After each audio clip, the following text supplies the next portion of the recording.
Kung akala mo, isang beses lang mangyayari ang Ela Fever sa Toronto, mali ka. Dahil pagkatapos ng unang sold-out appearance ni Alex Ela sa National Bank Open, mas lalo pang lumaki ang demand. At habang mas malayo ang nararating niya sa tournament, mas maraming tao ang gustong makita siya ng personal. Hindi lang sa Pilipinas, hindi lang sa Canada, kundi sa iba't ibang bahagi ng mundo. At ang nakakagulat, hindi na kailangang hintayin ng fans na magkaroon siya ng Grand Slam final para mangyari ito. Isang regular tournament session lang at sold out. Isang WTA 1000 match lang at libo-libong fans ang nagunahan. Sa unang Toronto match niya, umabot sa mahigit 10,000 fans ang crowd at puno ang venue ng Philippine flags at napakalakas na suporta para kay Alex. At habang patuloy siyang nananalo, lalong lumalaki ang problema para sa mga gustong manood. Wala ng ticket. Kaya ang tanong, ano nga ba ang nangyayari? Bakit ang isang 21 anyos na Filipina tennis player ay nagagawa ng baguhin ang demand ng isang malaking international tournament? At bakit parang kahit saan siya pumunta, may mga Pilipinong sumusunod? Sasabihin ko sa iyo ang buong kwento. Fast forward tayo. Lumipas ang ilang buwan. At habang gumaganda ang ranking at results ni Alex, lumalaki rin ang kanyang fanbase. Nakita natin ito sa iba't ibang tournaments. Pero ang Toronto, ibang level. Dahil may isang napakalaking advantage ang Canadian city na ito. Napakalaking Filipino community. At nang dumating si Alex, parang nagkaroon ng pagkakataon ang mga Filipino fans na panoorin ang kanilang sariling tennis star sa isang international stage. Hindi na kailangan mag-flight papuntang Australia. Hindi na kailangan bumiyahe papuntang Europe. Nandito siya sa North America. At para sa maraming Filipino-Canadians, mas madaling makapunta. Kaya nang ma-announce ang first Toronto match ni Alex, nagkaroon agad ng demand. At ayon sa Sportsnet, ang kanyang opening match ay sold out, isang malinaw na indikasyon kung gaano kalaki ang kanyang drawing power. Pero ang pinaka-interesting, hindi lamang ang number of tickets. Ito ay kung sino ang bumili. Filipino families, young fans, older tennis fans, mga taong marahil ay hindi regular na nanonood ng WTA Tour. Pero dahil kay Alex, pumunta sila.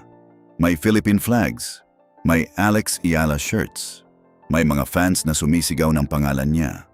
At mismong si Alex ay napansin ang napakalaking Filipino presence. Sa kanyang post-match interaction matapos ang panalo laban kay Parks, nakita kung gaano kaingay at kasaya ang crowd. At nang magsalita siya sa Tagalog, lalo pang sumabog ang audience. Hindi na ito mukhang ordinaryong tennis match. Para sa mga Filipino fans, parang home game. Pero may dahilan kung bakit mas naging explosive ang demand. Nanalo si Alex. At hindi lang basta nanalo, nakakuha siya ng revenge laban kay Alicia Parks. Remember, si Parks ang tumalo sa kanya sa Australian Open. Ngayon, Toronto, same opponent, same first set dominance. Pero ibang ending. Alex won 6-1 for 6-6-2. At pagkatapos nito, may isa pang match. Katie McNally. At muli, 3 sets. Again, Alex won 6-3, 5-7, 6-4. Ibig sabihin, habang tumatagal ang tournament, hindi nawawala si Alex. Umaabante siya. At kapag umaabante ang player, mas tumataas ang value ng kanyang susunod na match. Isipin mo kung ikaw ay isang casual tennis fan. May tournament sa Toronto, may maraming players, may iba't ibang matches, pero may isang player na paulit-ulit mong naririnig sa social media. Alex Eala. Tapos nakita mong nanalo siya sa Washington. First WTA title. Tinalo si Jessica Pegula sa final. At ilang araw lamang pagkatapos, nasa Toronto na siya. Tapos nanalo ulit at nanalo ulit. Natural lang. Mapapaisip ka, baka dapat panoorin ko na siya habang nandito siya. At yun ang malaking difference ng isang rising star. Hindi lamang niya pinapanood ang fans, naudyok niya silang bumili ng ticket. At bago pa man ang Toronto, may warning sign na. Washington, D.C. Mubadala, D.C. Open. First time ni Alex na sumali sa tournament at ayon mismo kay tournament chairman Mark Kane. Napakalaki ng demand para kay Eala. Sinabi niya na sa loob ng nakaraang buwan, at least 80% kung hindi man higit pa ng ticket inquiries ay tungkol sa kung kailan maglalaro si Alex Eala. Isipin mo, mayroon silang maraming malalaking pangalan sa tournament. Pero ang tanong ng fans, kailan maglalaro si Alex? Hindi. Kailan si ganitong player? Hindi. Sino ang nasa main court? Alex. At ayon kay Ain, ang demand ay halos universal na sa ticket inquiries. At pagkatapos, nanalo si Alex sa tournament. At dito lalong naging explosive ang Toronto story. Washington Final. Alex Eala laban sa Jessica Pegula. Top seed. World-class opponent. At sa huli, Alex won 4-6, 6-4, 6-0. First WTA Tour Singles title. First WTA 500 title. At isang napakalaking milestone para sa Philippine tennis. Hindi na siya simply promising young player. May trophy na siya. May WTA title na siya. At may confidence na siya. Kaya pagdating sa Toronto, hindi na lamang siya hopeful youngster, isa na siyang champion. Toronto becomes a homecoming. At dito natin maintindihan kung bakit espesyal ang Toronto. Para sa maraming Filipino fans, ang tournament ay naging parang homecoming. Imagine, isang Pilipina na galing sa Manila, nag-training sa international academies, naglaro sa Europe, naglaro sa Australia, naglaro sa United States. At ngayon, dumating sa Toronto. At sinalubong siya ng isang napakalaking Filipino community. Kaya sa stands, makikita mo ang Philippine flag, maririnig mo ang Filipino accents, at maririnig mo ang pangalan niya. Alex, Alex, Alex! Para sa player, napakalaking psychological boost iyon.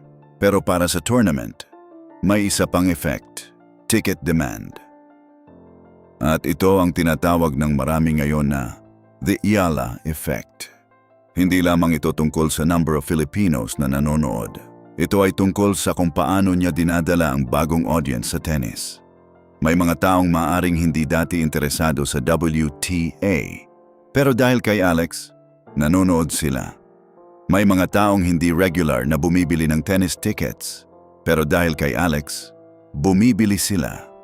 May mga batang Pilipino na ngayon ay nakikita ang isang player na kamukha nila mula sa parehong bansa na lumalaban sa pinakamalaking stages. At yon ang maaaring maging pinakamahalagang impact niya. At may isang interesting side effect. Kapag maraming tao ang pumunta para kay Alex, nakikita rin nila ang kanyang opponents. Nakikita nila ang ibang WTA stars. Natututo sila tungkol sa women's tennis. At maaaring maging lifelong tennis fans sila. Ibig sabihin, ang impact ng isang player ay maaaring mas malaki kaysa sa kanyang sariling match. Dahil nagdadala siya ng bagong audience sa buong sport. At yun mismo ang dahilan kung bakit napakahalaga ng phenomenon na ito. Noong Australian Open, nagulat ang organizers dahil napakaliit ng court para sa demand. Noong Toronto, parang natutunan na ang lesson.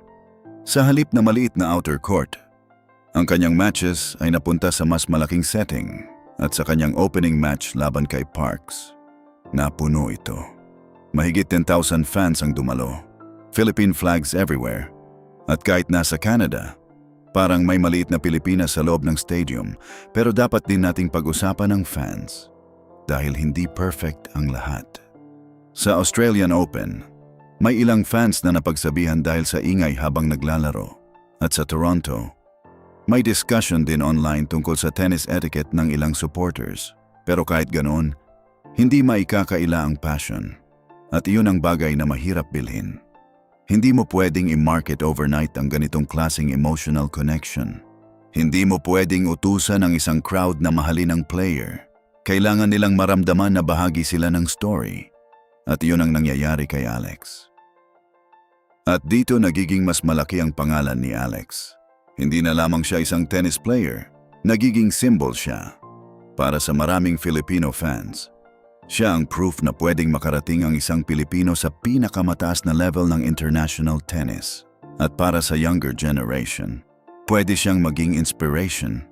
Isang bata na ngayon ay nanonood sa Toronto.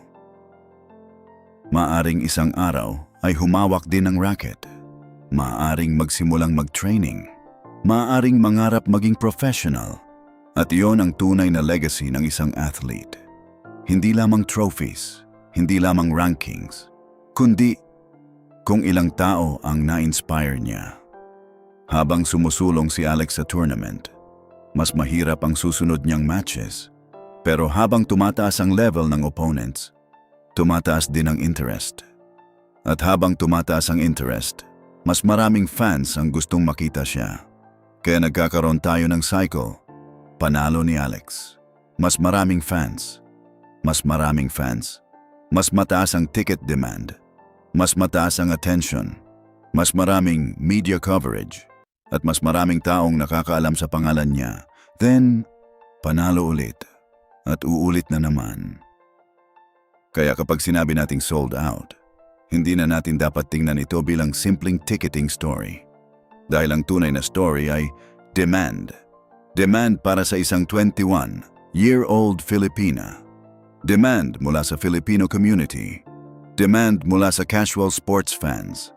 At increasingly, interest mula sa international tennis audience. Mula Melbourne hanggang Washington. At ngayon, Toronto. Iisang pattern ang lumalabas. Kapag nandyan si Alex Eala, may audience.